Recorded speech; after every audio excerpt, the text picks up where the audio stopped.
You should invest in real estate rental property somewhere in your life because it can allow for up to 4 main methods of exponentially increasing your total net worth. You can get ROIs up to 40% yearly. It's super easy to get started, and there will always be a need for land and houses to live in. So let's get started. Let's assume that you find a $100,000 house that you want to buy and you want to rent it out to your friends for a total of $900 per month. And that's actually pretty easy when you can get 3 of your friends to chip in $300 each. Plus, $100,000 houses in my area can easily support 3 people. Now, your real estate prices and your rental prices might vary depending on where you live, but these numbers are pretty average for houses in my area. Then you would need to go to the bank to get a loan because you probably don't have $100,000 cash. And technically, even if you did, it would not be smart to pay all cash. You want a loan to be able to leverage your money. Now, the bank says that they will loan you 80% if you can come up with the 20%, which is $20,000. Well, your grandmother passed away and left you $25,000, so you decide to buy the property and rent it out.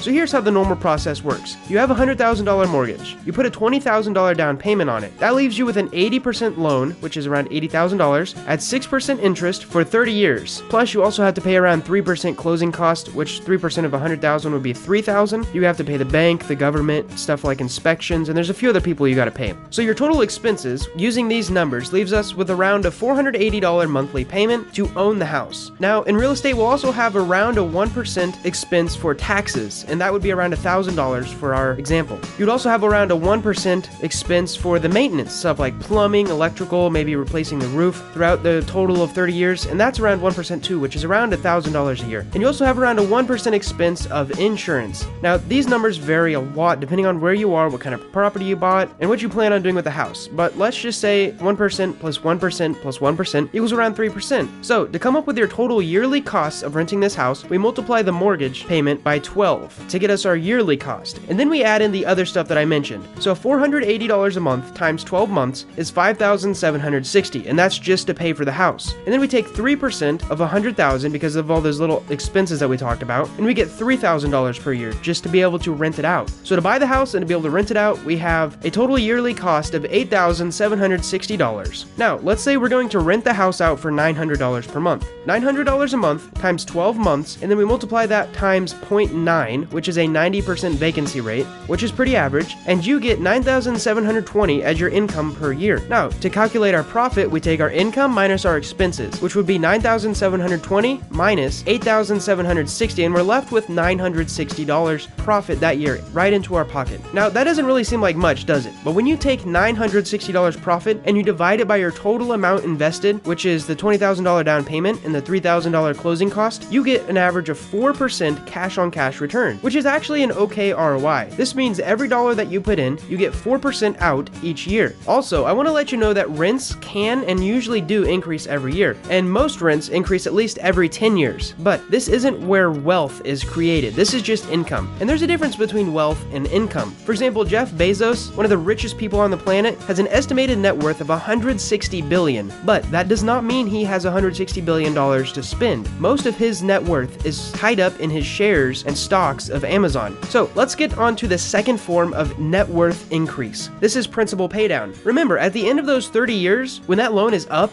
you will have paid $80,000 to own the house. So essentially, you're also getting $80,000 over the course of 30 years too. And this is because your tenants are literally paying for you to put that house in your name so that in the future you can go and sell that house. Now, $80,000 divided by 30 years comes out to an average of $2,666. Now, I know it's really not this simple, and there's amortization calculations, but this is just a foundational overview to convince you that real estate investing is a really great opportunity. So we add that $2,666 of principal paydown to our $960 yearly cash flow profit, and we get an average yearly net worth increase of $3,626. And if we take that and divide it by our initial investment of $23,000, it raises our return on investment from 4% to a whopping 15.7%. Now, that's a lot higher than if you were to just go and invest in a stock market, maybe something like an index fund. Now I want to talk about appreciation. The third way that your net worth can increase is through appreciation. Now, average household appreciation for usually anywhere in the US is around 3.5% a year. Now, this is just an average. This means if your house is worth $100,000 this year, next year, on the same day, it should be worth $103,500, which is a 3.5% increase. And then the next year, and so on and so on. So if we use a compound interest calculator and put in $100,000 at 3.5% over 30 years, we get a total of $280,000. $100,000. Now, we need to subtract our initial $100,000 because remember, we've already calculated that with our down payment and the principal paydown. And that leaves us with $180,000. Again, I know this isn't exact, but it's a foundational concept. $180,000 over the course of 30 years averages $6,000 per year. So you add that $6,000 to a previous $3,626, and we're up to $9,626. So basically, each year, on average, your net worth is going to increase by around $10,000, right? So now we take that around $10,000 and divide it by our initial investment, how much money we actually had out of our own pocket, $23,000, and we get a whopping 41.8% return. It's not cash, it's net worth. This means that our net worth is almost doubling every 2 years. Let's say that you achieve this 41.8% return every year for 10 years. And for every one of those 10 years, you buy a whole new house, using the basic principles of spending around $20,000 on the down payment and around $3,000 on closing costs. Within 10 years, you'll have a net worth of $2.5 million.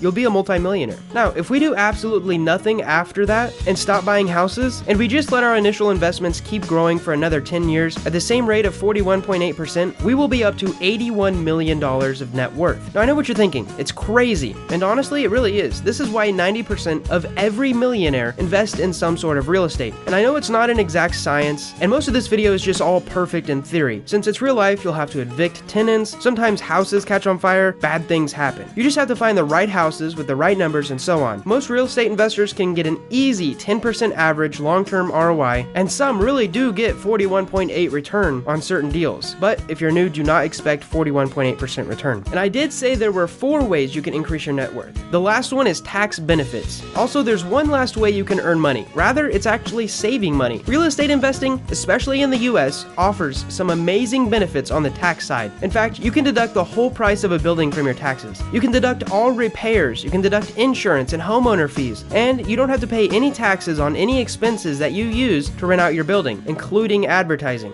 Now, I've been researching the tax side for a little bit, and it's pretty complicated to explain in one video, but you should know that the tax benefits of real estate can save you a very large percentage of money every year. Also, I want to let you know that even during the 2008 global financial crisis, which we can all kind of agree was caused by the housing market, and because of that, it caused a lot of house prices to crash, like almost down to 25% of their original value, rent at the same time stayed the same. And in some cases, rent actually increased because there were so many people out there afraid of buying new houses. So the big picture here is that usually you don't have to worry about rent prices dropping. And if they do drop, they don't drop down to 25%. Also, housing is a market that people will always need and will always increase in value. Every year, prices go up because of simple economics. Think about it. Land and houses are scarce, and the demand increases every year because there's always more people. So the price will always go up. So this is just something that I've been researching and I kind of wanted to share with you. And if you caught any mistakes or anything, leave a comment below. I hope you guys enjoyed this video on the very basics of increasing your net worth through real estate. And if you want to learn more, I highly recommend this course I just took from Skillshare. Justin spends over 4 hours explaining the ins and outs of multifamily investing, from evaluating a property, calculating a cap rate, and basically everything you need to know about starting in multifamily property real estate investing. I know you've probably heard of Skillshare before, but if you haven't, they actually sent me a link for you to sign up and try them out for 2 months absolutely free. I highly recommend taking advantage of this amazing opportunity, especially if you don't intend on taking Justin's guide to multifamily real estate investing. Because not only that, Skillshare is an online platform with tons of other video courses on topics like creating a business, tax strategies, investing, and even more technical stuff like how to set up a DSLR camera, filmmaking, and graphic design. I personally love them, and they're honestly my favorite sponsor, so you should go ahead and check them out. Their annual cost is less than $10 per month, but again, there's a link below in the description to sign up for free for 2 months. Thank you guys so much for watching, and good luck with your rental property investments.